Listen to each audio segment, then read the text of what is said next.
கண்களை மூடி ஜெபம் செய்வோம். மகா இரக்கமும் கிருபை நிறைந்த எங்கள் ஆண்டவராகிய இயேசு கிறிஸ்து இந்த காலை வேளை காண்பை சமத்தில் வருகிறவர்களாலே இன்றைய நாளில் அடியான் மூலமாக பேச இருக்க தேவ வார்த்தை நல்ல பிள்ளைகளுக்கு மிகுந்த ஆசீர்வாதம் மாற்றிட்டாங்க. இந்த வார்த்தையை கேட்கிற ஒவ்வொருத்தரும் மனமாற்றம் அடைந்து கிறிஸ்துவுக்கு வளர உதவி செய்கிறார்கள். இயேசு நாள் இருக்கிறாரே. ஆமென். அல்லேலூயா. அல்லேலூயா. ஆமென். யாரெல்லாம் இயேசு கிறிஸ்துவ சொந்த ரட்சகராக ஏற்றுக்கொள்வீங்க? கரங்களை தூக்குங்க. இயேசு எல்லாரும் ஏற்றுக்கொண்டிருக்கிறீங்க. இயேசுவை தெரியும். ஆமென். அப்படியா? அப்ப நீங்க இயேசுவை ஏற்றுக்கொண்டால் உங்க வாழ்க்கையில தேவ சித்தம் என்ன சித்தம்? தேவ சித்தம் என்னன்னு உங்களுக்கு தெரியுமா? என்னைக்காவது ஆராய்ந்து பார்த்திருக்கீங்களா? இந்த உலகத்திற்கு மனுஷன் நிர்வாணியாய் வருகிறான், நிர்வாணியாய் போகிறான். ஆமென். எண்ணத்தை கொண்டு வந்தோம், எண்ணத்தை கொண்டு போக போறோம். எதுக்கு இந்த உலகத்தில் நம்ம பிறந்திருக்கோம்? ஆண்டவர் நம்மளை வச்சு என்ன செய்ய விரும்புகிறார் என்று சொல்லி என்றால் ஆராய்ந்து பார்த்திருக்கிறீர்களா? ஆமென். என்ன ஒண்ணு ஆமானுங்க இல்ல இல்லைன்னு சொல்ல. அல்லேலூயா. கடவுள் உங்களை எதுக்கு படைச்சார் இந்த உலகத்திற்கு? என்ன அவசியம்? எங்களுக்கு என்ன தெரியும்? எங்க அப்பா அம்மா கல்யாணம் பண்ணாங்க, நான் பிறந்தேன். உண்மைதான், இல்லை என்று சொல்லவில்லை. இந்த நாளிலே ஆண்டவர்கிட்ட ஒவ்வொரு நாளும் நீங்க ஜெபம் பண்ணுவீங்க. என்ன ஜெபம் பண்ணுவீங்க? ஆண்டவரை, எனக்கு சாப்பாடுக்கு ஆகாத்தாங்க, நான் 100 வயசு வரைக்கும் வாழணும், என் பிள்ளை குட்டி நல்லா இருக்கணும், எனக்கு எந்த விதமான கஷ்டமும் வரக்கூடாது, நான் செய்கிற தொழில நஷ்டம் வரக்கூடாது, எனக்கு கடன் இருக்கக்கூடாது, வியாதி இருக்கக்கூடாது. இப்படிதானே ஜெபம் பண்ணுவீங்க? இப்படிதான் ஜெபம் பண்ணிக்கிட்டு இருக்கோம் எல்லாரும். ஆனால் நீங்கள் ஜெபத்திலே தேவ நாமம் மகிமைப்படும்படியாக எவைகளை கேட்கிறீர்களோ அவைகளை பெற்றுக்கொள்வீர்கள். ஆமென் சொல்லுங்கள். கரங்களை தட்டுங்க. அல்லேலூயா சொல்லுங்க. தேவ நாமம் மகிமைப்படும்படியாக ஜெபத்துல எதை கேட்கிறீங்களா அதெல்லாம் உங்களுக்கு தருவார். நான் சொன்ன மாதிரி நீங்க கேட்கறதெல்லாம் ஆண்டவர் தருவார். அவருக்கு தெரியும். வேதவசனம் சொல்லுது, நீ வேண்டுவதற்கும் நீ வேண்டிக் கொள்வதற்கு முன்பாக உன் நினைவுகளையும் உன் சிந்தனைகள் நான் அறிந்திருக்கிறேன். தெரியும். கிராமத்துல ஒரு பழமொழி சொல்லுவாங்க, ஆட்டுக்கு வாழு அளந்துருக்கு. ஆட்டுக்கு வாழு அளந்துதான் வச்சிருக்கான். நாய் வாழை நிறுத்த முடியுமா? நிறுத்த முடியும். அல்லேலூயா. அன்பான தேவ பிள்ளைகளே, மனிதனாய் பிறந்திருக்கிற நம்ம மனிதனாய் தான் செயல்படுகிறோம். தேவ சித்தத்தின்படி செயல்பட வேண்டும். என்ன சித்தத்தின்படி? தேவ சித்தத்தின்படி நீங்க செயல்படணும்னு வேதம் உங்களுக்கு கொடுக்கப்பட்டிருக்க பைபிள் இருக்கீங்களா? ஆமென். எத்தனை பேர் பைபிள் கொண்டு வந்திருக்கீங்க? ஆலயத்துக்கு வந்திருக்கீங்களா? அல்லேலூயா. பைபிள் யார் கொண்டு வந்திருக்காங்க? அண்ணன் ஒருத்தர் தான் கை தூக்குறார். மெட்ராஸ் 2 3 நீங்க கொண்டு வந்திருக்கியா? செல்போனை தூக்குறதுக்கு மறந்துடுறீங்களா? செல்போன் வச்சிருக்கீங்களா? செல்போன் எத்தனை பேர் வச்சிருக்கீங்களா? எல்லாம் செல்போனை தூக்கி காமிங்க. அவங்க செல்போனை தூக்கி காமிங்க. செல்போன் இல்லாம யாரும் இல்லையில. நீங்க எதுக்கு வரீங்க? எதுக்குங்க வரீங்க? ஆண்டவரை தொழுதுகள்ல வரும். கோவிச்சுக்காதீங்க. நான் கொஞ்சம் ஸ்ட்ரிக்டா இருப்பேன். ஏன்னா நீங்க எனக்கு கொடுக்கப்பட்ட விலை மதிக்க முடியாத ஆத்துமா. நல்ல கனிப்படாத மரமெல்லாம் வெட்டுண்டு அக்கினிலே ஓடப்படும். நீங்க அனைவருக்கு ஆசீர்வாதமா இருக்கணும். நீங்க முன்னுதாரணமா இருந்தாதான் ஆண்டவர் உங்க பிள்ளைகளை முன்னுதாரணமா வைக்கணும். அதனால அடுத்த வாரத்துல நீங்க வரும்போது தயவு செய்து அந்த போன்ல நல்லதையும் பார்க்கலாம், கெட்டதையும் பார்க்கலாம். உலக அறிவை கற்றுக்கொள்ளலாம், உலகத்தின் அழிவையும் கற்றுக்கொள்ளலாம், தெரிந்து கொள்ளலாம். ஆனா வேதம் விலை மதிக்க முடியாத பொக்கிஷம். ஹோலி பைபிள், பரிசுத்த வேதாகமம். உலகத்தில் இருக்கிற அனைத்துமே புத்தகங்கள் என்று அழைக்கப்படும். பைபிள் மாத்திரம்தான் பரிசுத்த வேதாகமம் என்று சொல்லப்படுகிறது. ஆகையால அடுத்த வாரத்தில் நீங்க வரவங்க எல்லாமே வேத புத்தகத்தை அவசியம் கொண்டு வரணும். தயவு செய்து அவசியம் உங்களுக்கு கொடுத்துருந்தாங்க. யாருக்கு? நியூ டெஸ்டமெண்ட், சங்கீதம், நீதிமொழிகள் சேர்ந்து உங்களுக்கு வேத புத்தகம் முழு வேத புஸ்தகம் வச்சிருக்கவங்க முழு வேத புஸ்தகம் கொண்டு வாங்க. அல்லையா? இல்லைன்னா காசு கொடுத்து வேத புஸ்தகத்தை வாங்குங்க. பாஸ்டர் எங்களுக்கு பைபிள் வாங்கி கொடுங்கன்னு கேட்காதீங்க. ஏன்னா நீங்க வந்து பைபிள் வாங்கினாதான் அதனுடைய விலை மதிப்பு உங்களுக்கு தெரியும். ஆமென். இந்த அரசாங்கத்துல இலவசமா கொடுக்குறான் பாருங்க எல்லாத்தையும், அதனுடைய மதிப்பு தெரியாது. அல்லையா? அது மாதிரி இல்ல, இலவசமாய் பெற்றதை இலவசமாய் கொடுங்கன்னு சொல்லியிருக்காரு. என்ன இலவசமா கொடுத்திருக்காரு? ஆண்டவரை தான் இலவசமா உங்களுக்கு கொடுத்துருக்காரு. நான் பெற்ற ஆண்டவருடைய ஆசீர்வாதத்தையும் விலை மதிக்க முடியாத அன்பையும் உங்களோட காசு கொடுத்து விற்கல. என்ன செய்யறேன்? இலவசமாய் அறிவித்து உங்களை நல்வழிப்படுத்துவதற்கு தான் இந்த மாதிரி பேசுறேன். கடிந்து கொள்ளாத போதர்கள் உங்க பிள்ளைய என்ன செய்வீங்க? கெட்டு போக நினைப்போமா? கொள்ளாதவர்களாகிய நீங்களே உங்கள் பிள்ளைகளுக்கு நல்ல ஈவை கொடுக்க நினைக்கும் பொழுது ஆண்டவர் சும்மா விடுவார். ஆண்டோடைய பிள்ளையாகினா எனக்கு கொடுத்திருக்கிற விலை மதிக்க முடியாத பிள்ளைகள். நான் உங்களுக்கு வந்து ஆவிக்குரிய தகப்பன். வயசுல சின்னவங்களா இருக்கலாம், மற்றவர்கள் வயசுல பெரியவங்களா இருக்கலாம். நான் இருந்தாலும் ஆவிக்குரிய தகப்பனா இருக்கிறேன். உங்களை நல்வழிப்படுத்த வேண்டிய என்னுடைய வழியாக இருக்கிறது. நான் மேல மறித்து போனேன்னு என் ஆண்டவர் கேட்பாரு. அல்லையா? இங்க இருக்கிற அனைத்து அது சக்திவேல் அண்ணே, அது பின்னால் உட்காந்துருக்கு எல்லா அண்ணையும் அவனை கொடுத்தனே, அவங்களுக்கு சரியா வழி நடத்தினியா? பரலோகத்தை அவங்களை கொண்டு வரும்படியான வழிகளை செஞ்சாயான்னு என்ன செய்வாரு? கேட்பாரு. அதுக்கு தான் உன்னை நியமிச்சேன், அந்த வேலையை தானே உனக்கு கொடுத்தேன், அந்த வேலையை தானே உனக்கு செஞ்சேன், நீ கேட்ட எல்லாத்தையும் கொடுத்தேன், நீ என்ன கொண்டு வந்திருக்கிற? கடிக்கு கொடுக்கக்கூடிய மரமா இருக்கிற அது பட்டன் மரமா வந்து நிற்கிறியான்னு கேட்பாரு. ஆமென். அல்லையா? பெரும்பை கையாளன் தன் மகனை பயக்கிறான், பெரும்பினால் அடிப்பதனால் தன் பிள்ளையை பாதாளத்துக்கு தப்பினான். நீங்க எல்லாம் தெரியாது, உங்களை குச்சி எடுத்து அடிச்சு நான் சொல்ல முடியும். அப்படி அல்ல, வார்த்தை மூலமாக உங்களை மனதிரும்படியாக சத்தியத்தை சொல்றேன். அதனாலதான் வேதவசனம் சொல்லுது, சத்தியத்தை அறிவீர்கள், சத்தியம் உங்களை விடுதலையாக்கும் என்று சொல்லப்பட்டிருக்கிறது. ஆமென். அப்ப தேவ சித்தம் நம்முடைய வாழ்க்கையில என்ன என்று தெரிந்து கொள்ள வேண்டும். அல்லேலூயா. ஆமென். வழி தவறி போன ஆடை போல் இல்லாதபடி தேவ சித்தத்தை தெரிந்து கொண்டு தேவ சித்தத்தின்படி நடக்க வேண்டும். சிலர் பார்த்தீங்கன்னா பைபிள் வந்து செல்போன்ல வச்சுருப்பாங்க, அட்வான்ஸ்டு வேர்ல்டு அப்படிலாம் பார்க்க சொல்லக்கூடாது. அப்புறம் எதுக்கு பைபிள் கொடுத்துருக்கு?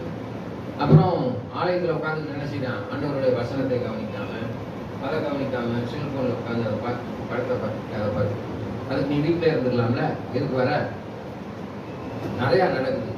அல்லையா? கவனம் இல்லாமல் தேவ பிள்ளைகளே இன்னைக்கு செல்போன் எல்லாத்தையும் எடுத்து அழிவை நோக்கி போயிடுது, சிறு பிள்ளையில இருந்து பெரிய பிள்ளைங்க வரைக்கும். ஆமென். நல்லா தெரிஞ்சுக்கோங்க. அப்ப தேவ சித்தம் நீர்மொழி புஸ்தகம் 19:21 சொல்லியிருப்பார். 19:21 தேவ சித்தம் உங்க வாழ்க்கையில என்ன என்பதை அங்கே நாம் மனுஷனுடைய இருதயத்தின் எண்ணங்கள் அநேகம், ஆனாலும் கர்த்தருடைய யோசனையே நிலை நிற்கும். மனுஷனுடைய எண்ணம் நிறைய இருக்கும். என்ன நிறைய இருக்கும்? உதாரணம் சின்னதா சொல்லலாம், பெண்களுக்கு சொல்லணும்னா, ஒரு பவுன் நகை சேர்க்கறதுக்கு சீட்டு போடுறீங்க. 100 ரூபாய் 200 ரூபாயை கட்டி கட்டி கட்டி ஒரு வருஷத்துல என்ன செய்வீங்க? ஒரு பவுன் நிறைய வாங்கி, ஒரு பவுன் வாங்கினோடனே என்ன செய்வீங்க? அதோட விடுவீங்களா? விட மாட்டீங்க. அடுத்து ஒரு 2 சீட்டு போடுவோம், 4 சீட்டு போடுவோம். இப்படி சேர்க்கணுன்ற ஆசை உங்களுக்கு வந்துட்டே இருக்கு. அல்லையா? அன்பான தேவர்களே, அதனோட மனுஷனுடைய எண்ணம் அநேகரா இருக்கும். கற்பனைக்கு இல்லாத அநேக எண்ணங்களை கொண்டவர்களாக இருப்பீங்க. போதும் என்ற மனமே இருக்காது மனுஷனுக்கு. வேணும் வேணும் வேணும்னு தான் இருக்கும். சாப்பாடை மாத்திரம் தான் போதும் சொல்வீங்கன்னா அதுக்கு மேல உள்ள போக முடியாதுல்ல. அதனாலதான் நீங்க போதும் சொல்வீங்க. ஆனால் அவனுடைய எண்ணங்கள் அதிகம். ஆனால் ஆண்டோடைய யோசனை என்னவா இருக்கு? வாசிங்க. ஆனாலும் கர்த்தருடைய யோசனையே நிலை நிற்கும். கர்த்தருடைய யோசனை எப்பவுமே நிலை நிற்கும். என்ன யோசனை உங்களுக்கு சொல்வார்? என்ன யோசனை சொல்லியிருக்காரு? மனம் திரும்பு, பரலோக ராஜ்யம் சமீபமாயிடும். நல்லா தெரிஞ்சுக்கோங்க, மனம் திரும்ப வேண்டும். மனம் திரும்பினாதான் பரலோகத்துக்கு போக முடியும். மனம் திரும்புதல் இல்லாமல் ரட்சிப்பு இல்லை ரட்சிப்பின் நிச்சயத்தை பெற்ற பிள்ளைகளாக இருக்க வேண்டும் என்றால் மனம் திரும்பணும். மனம் திரும்பினால் நிலை நிற்கணும். அல்லேலூயா. வேரூன்றி நிலை பெற்றவர்களாய், பரிசுத்தவான்களாய் கூடி வேரூன்றி நிலை பெற்றவர்களாய், அறிவு கெட்டாத அந்த அன்பை அறிந்து கொள்ள, அதனுடைய நீள அகல ஆழம் என்ன என்பதை அறிந்து கொள்ள அனுகிரகம் செய்ய வேண்டும் என்று சொல்லி வேண்டிக் கொள்ளணும். இதுதாங்க அவருடைய நிலையான ஒரு காரியம். என்ன காரியம்? நிலையான ஒரு காரியம், கிறிஸ்துவுடைய நிலையான காரியம். ரோமர் புத்தகம் 8:28 பார்ப்போம். ஆமென். அல்லேலூயா. அன்றையும் அவருடைய தீர்மானத்தின்படி அழைக்கப்பட்டவர்களாய் தேவனிடத்தில் அன்பு கூறுகிறவர்களுக்கு சகலமும் நன்மைக்கு ஏதுவாக நடக்கிறது என்று அறிந்திருக்கிறோம். அப்ப தேவனிடத்துல அன்பு கூறணும். தேவ சித்தம். இன்னைக்கு எப்படி அன்பு இருக்கு? எந்த வகையான ஒரு அன்பு இருக்கு? அல்லேலூயா. சகோதரராகிய நான் உங்களை நேசிக்கிறேனா, அன்பு செலுத்துகிறேனா, நல்வழிப்படுத்துகிறேனா? என்னத்தோ காணிக்க வாங்கணும், கசவ பாகத்தை வாங்கணும், என் குடும்பம் எப்படி விட்டு போனா எனக்கு என்ன? உங்களை கண்டித்து சொல்லாம இப்படி ஆசீர்வாதம் அப்படியான ஒரு செய்தியை சொல்லி போட்டு நான் பாட்டுக்கு நல்லா சம்பாரிச்சுக்கிட்டு காணிக்க மூலம் சம்பாரிச்சுட்டு கார் பங்களால் வாங்கிட்டு தெரிஞ்சேன்னா மேலே போகும்போது ஆண்டவர் என்ன செய்வார்? எனக்கு நரகத்தை தான் தருவார். அல்லேலூயா. உங்களை வழி நடத்தக்கூடிய போதகராய் இருப்பேனானால் இயேசுனுடைய அன்பை வெளிப்படுத்த வேண்டும். நான் பெற்ற இன்பம் வையகமும் பெற வேண்டும். ஆமென். அதான் ராஜரிக பிரமாணமாகிய உன்னை போல் பிறனை நேசி என்று சொல்லியிருக்கிறார். அல்லேலூயா. ஆனால் இந்த நாளிலே எங்கு பார்த்தாலும் அன்பு சீரழிந்து கிடக்கிறது. அல்லேலூயா. புருஷனுக்கு விரோதமாய் மனைவி அன்பு மாறிவிடுகிறது, மனைவிக்கு விரோதமாய் புருஷன் அன்பு மாறிவிடுகிறது, தாய் தகப்பனுக்கு விரோதமாய் பிள்ளைகளுடைய அன்பு மாறிவிடுது. அது மாறினால்தான் அப்பா அம்மாவுக்கு கீழ்ப்படுகிறது கிடையாது, அம்மாவுக்கு கீழ்ப்படுகிறது கிடையாது. முக்கியமா எவன் அம்மா அப்பாவுக்கு கீழ்ப்படுகிறானோ அவன் தான் உலகத்துல நல்லா இருக்கும். தாயை வேதனைப்படுத்தணும்னு வச்சுக்கோங்க, உண்மை சேர்ந்து தாயிலும் மேலான அன்பு இயேசுடைய அன்பு இல்லை என்று சொல்லவில்லை. வேத வசனத்துல இந்த கட்டளை பிரமாணங்களிலே, மோசேயுடைய பிரமாணங்களிலே சொல்லியிருக்குது, பூமியிலே உன் ஆயுசு நாட்கள் நீடித்திருப்பதற்கு உன் தகப்பனையும் உன் தாயும் கனம் பண்ணுவாயா. அதனால உலக மனுஷன் சொல்லியிருக்கான், அன்னையும் பிதாவும் முன்னடி தெய்வம். எல்லாமே பைபிள்ல இருந்து வந்ததுதான். எழுதினவெல்லாம் பைபிளை வாசிட்டு தான் எழுதியிருக்கான். பைபிள்ல எல்லா காரியம் திருக்குறள்ல இருக்குது, மற்ற எல்லா விதமான காரியமும் இருக்குது. இன்னைக்கு பிள்ளைங்க தாய் தகப்பனுக்கு கீழ்ப்படுகிறதே கிடையாது, தாந்துணித்தனமாக இருக்கிறது. அல்லேலூயா. அதற்கு காரணம் பெற்றோர்கள். அல்லேலூயா. எந்த குழந்தையும் நல்ல குழந்தான் இந்த மண்ணில் பிறக்கையிலே அது நல்லவராவதும் தீவராவதும் அன்னை வளர்ப்பிலேன்னு சொல்லி ஒரு ஆள் பாடிட்டு போயிட்டார். எதுல இருந்து பாடினாரு? பைபிள்ல வாசித்தவர்னா. அன்பான தேவ பிள்ளைகளே, பிள்ளைகள் கர்த்தரால் வரும் சுதந்திரம். அவர்களை வளர்க்கக்கூடிய பொறுப்பு யாருக்கு இருக்கு? அம்மாவுக்கு தான் இருக்கு. புத்தியுள்ள ஸ்ரீ தன் கைகளினாலே வீட்டை கட்டுகிறார். புத்தியுள்ள ஆம்பளை இல்ல, புத்தியுள்ள ஆண் இல்ல, புத்தியுள்ள ஸ்ரீ இல்ல. புத்தியுள்ள ஸ்ரீ தன் கைகளினாலே வீட்டை கட்டுகிறார். புத்தி இல்லாதவர்களும் தன் கைகளினாலே வீட்டை இடித்து போடுகிறார். அன்பான தேவப்பிள்ளை, ஆவதும் பின்னாலே அழிவதும் பின்னாலே. பொங்கல் நினைச்சா எதனால செய்வார். அதனாலதான் ஆண்டவர் என்ன செய்யறாரு? பெண்களுக்கு முக்கியத்துவம் கொடுக்கிறார். ஆண்களுடைய வேலை என்ன? சம்பாதிச்சு அவர்களை காப்பாற்றி அவர்களை பேண வேண்டிய பாதுகாப்பு கொடுக்கறது ஆம்பளை வேலை. அவர்களை இந்த குடும்பத்தை நடத்தக்கூடிய முழு பொறுப்பும் யாருக்கு இருக்கு? பெண்களுக்கு தான் இருக்கு. ஆமென். அன்பான தேவப்பிள்ளை, ரொம்ப கவனமா இருங்க, ரொம்ப கவனமா இருங்க. கர்த்தர் உங்களை அதிகமாக நேசிக்கிறார். ஆமென். இந்த காலை வேலை அவர் சொல்றாரு, உட்கார்ந்து இருக்கிற பெண்களை பார்த்து சொல்றாரு, God loves you. God loves you. ஆண்டவர் உன்னை நேசிக்கிறார். உனக்கு ஒரு கஷ்டம் வருது, உனக்கு ஒரு துன்பம் வருது, உனக்கு வேதனை வருது, போராட்டம் வருதுன்னு ஆண்டவர் உன்னோட இருக்காருன்னு அர்த்தம். ஒண்ணுமே இல்லாம சாப்பிட்டு இருந்தா எப்படி இருக்கும்? ஒண்ணுமே இருக்காது. கசப்பு, காரம், இனிப்பு, துவர்ப்பு எல்லாமே வரட்டா செய்யும் வாழ்க்கை. அதனால வேதவசனத்துல சொல்லியிருக்காரு, உலகத்திலே உபத்திரம் உண்டு, திறன்போல் நான் உலகத்தை ஜெயித்திருக்கிறேன். உன்னுடைய பலவீனத்திலே என்னுடைய பலன் பூர்ணமாய் விளங்கும். அன்பான தேவ பிள்ளைகளே, தேவ சித்தத்தை அறிந்து கொண்டு தேவ சித்தத்தின்படி நீ நடப்பாயானால் நிச்சயமாகவே ஆண்டவர் உன்னோட இருக்கார். தேவ சித்தத்தை அறிந்துள்ளப்பா. அக்கா ஒரு சாட்சி சொன்னாங்க பாருங்க. ஆலயத்துக்கு வந்தேன், கண்ணீர் சிந்தினேன், என் வாழ்க்கையில போராட்டம், அடிப்படை தேவைகள் சந்திக்கப்படவில்லை, வருமானம் இல்லை.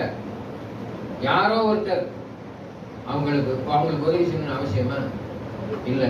எந்த விதமான முதலீடும் அவர்கள் போடாதபடி உதவி செய்யறாங்க. அதாங்க கருத்து. உடவனாய் கிடந்த ஒருத்தன் எல்லாரும் போய் அந்த வருஷத்துல ஒரு தடவை அந்த பெரஸ்தா பழத்துல வந்து தேவதூரை கலக்கும் போது அழகாக போய் இது பண்ணி 58 வருஷமாய் உடவனாய் இருந்தவன் தேவன் தேடி போனார், இயேசு தேடி போனார். அதே போல இயேசு அந்த அக்காவை தேடி வந்திருக்கிறார். அறியாத ஒருத்தர் வந்து நான் உங்களுக்கு உதவி செய்தேன், முதலீடு கொடுத்து சேலை வாங்கி தரேன், நீங்க வித்துட்டு லாபத்தை எடுத்துட்டு முதலீடு அமைக்கிறது. அப்புறம் அந்த லாபத்தை வைத்து அவர்கள் என்ன செய்யலாம்? பெருகுபடியாக 1 தாலந்து 5 தாலந்து 10 தாலந்து போல கர்த்தரை நீங்க தேடினீங்க, தேவ சித்தத்தை தெரிந்து கொண்டார்கள், ஆசீர்வாதத்தை கொண்டார்கள். ஆமென். அன்பான தேவ பிள்ளைகளே, கடவுள் உங்களோட இருக்கார். எப்பயுமே உங்களை விட்டு போகவே மாட்டார். நல்லா தெரிஞ்சுக்கோங்க, தெய்வம் உங்களோட தான் இருக்குது. அந்த தெய்வத்தை நீங்கள் உணர்ந்து கொள்ள வேண்டும், உள்வாங்கிக் கொள்ள வேண்டும். ஆமென். சங்கீத புஸ்தகம் 33:11 வாசிப்பார். சங்கீத புஸ்தகம் 33:11.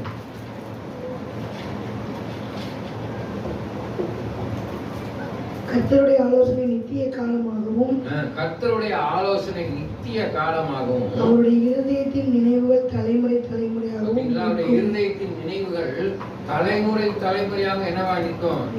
நிற்கும். ஆரம்பத்தில் இந்த வசனத்துல என்ன சொல்லியிருப்பாங்க? கர்த்தருடைய ஆலோசனை நித்திய காலமாகவும். பாத்தீங்களா? அழியவே அழியாது. ஆண்டவர் சொல்ற ஆலோசனை நித்திய காலம். நீ உயிருள்ள இருக்க வரைக்கும் அது உங்களை நடத்தும். அதான் தேவ சித்தம். கர்த்தருடைய ஆலோசனையை கேட்க வேண்டும், தேவ சமூகத்தில் அமர்ந்து அவரோடு பேச வேண்டும். எங்க நேரம் இருக்கு? நாங்களே பிஸி, ஆல்வேஸ் பிஸி. எனக்கு அந்த வேலை இருக்கு, இந்த வேலை இருக்கு, சமைக்கிற வேலை இருக்கு, வெளியா இருக்கு, விளையாண்டுக்கிட்டே இருப்பேன், ஊர் சுத்திக்கிட்டே இருப்பேன், அம்மா பேச்ச கேட்க மாட்டேன், நண்பன் தான் முக்கியம், பள்ளிக்கூடத்துக்கு போக மாட்டேன், ஆட்டுக்குள்ள ஊர் சுத்திக்கிட்டு இருப்பேன், கழுதையை மேய்ப்பேன், குதிரையை மேய்ப்பேன், அலையா டிவி பார்த்துக்கிட்டே இருப்பேன் முன்னால உட்காந்து, அம்மா பேச்ச கேட்க மாட்டேன், பாத்திரம் விளக்க மாட்டேன், அம்மாவுக்கு உதவி செய்ய மாட்டேன், அலையா அப்படி இருந்தா எப்படி? கர்த்தருடைய ஆலோசனை எப்படி ஆலோசனை?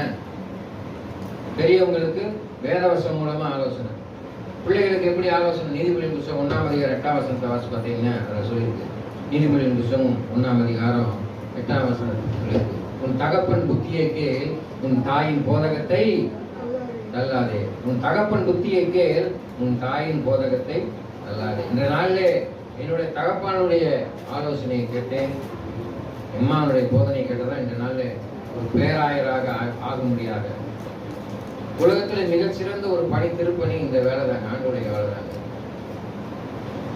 இப்ப சிஎம் ஆகலாம், முதலமைச்சர் ஆகலாம், பிரதம மந்திரியா கூட ஆகலாம். யாரா இருந்தாலும் தேவ சமூகத்துல பேராயர் இடத்துல முழங்கால் படி அமைதி கூலியக்காரன்ட்ட நீ ஆசீர்வாதத்தை விலைமதிக்க முடியாத ஆசீர்வாதம். உன்னை நீ நல்லா இருன்னு சொல்ற ஒரே ஆளுக்கு போதும் ஆசீர்வாதம் சாமியார்.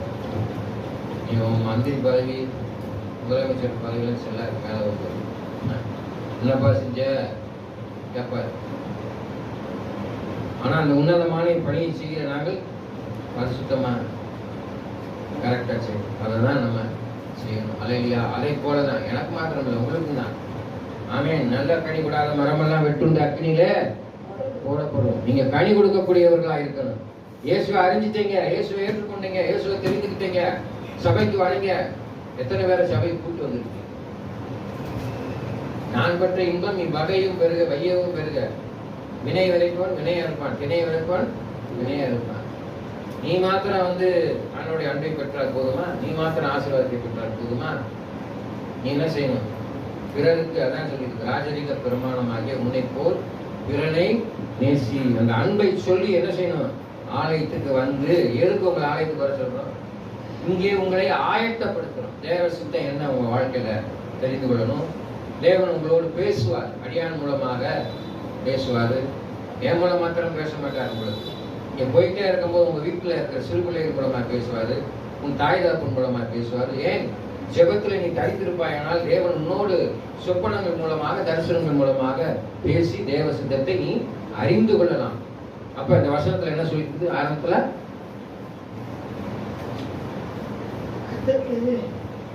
தகப்பன் பத்திரிகை உன் தாயின் போறது சங்கீதம் 53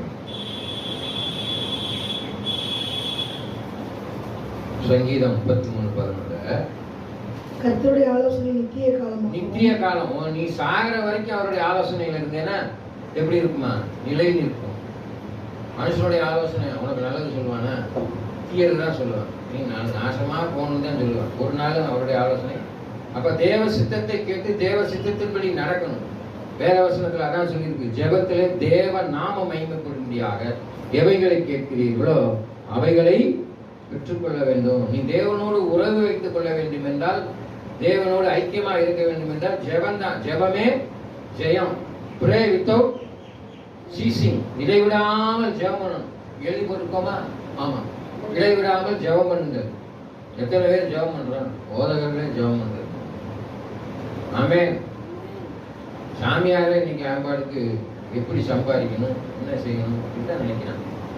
அதில் வீண் கொள்கை கழித்துக் கொண்டிருக்கிறார். என்னையும் சேர்த்தான் சொல்லுவோம். தேவ சமூகத்தில் காத்திருக்கணும். காத்திருக்கானா நம்முடைய வாழ்க்கையில தேவ சமூகத்தில் நெருங்கி போக முடியும். ஆமென். அல்லேலூயா. அப்ப தேவ சித்தம் என்ன என்பதை நீங்கள் தெரிந்து கொள்ள வேண்டும். பிரசங்கி 3:14 வாசி முடிப்போம். பிரசங்கி 3:14.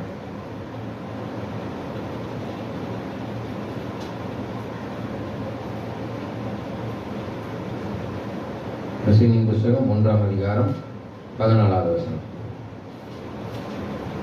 அல்லேலூயா. கர்த்தர் நல்லவர். ஆமென். 3:14 3ஆம் அதிகாரம் 14வது வசனம். தேவன் செய்வது எதுவோ அது என்றைக்கும் நிலைக்கும் என்று அறிவேன். என்றைக்கும் நிலைக்கும் என்று அறிவேன்.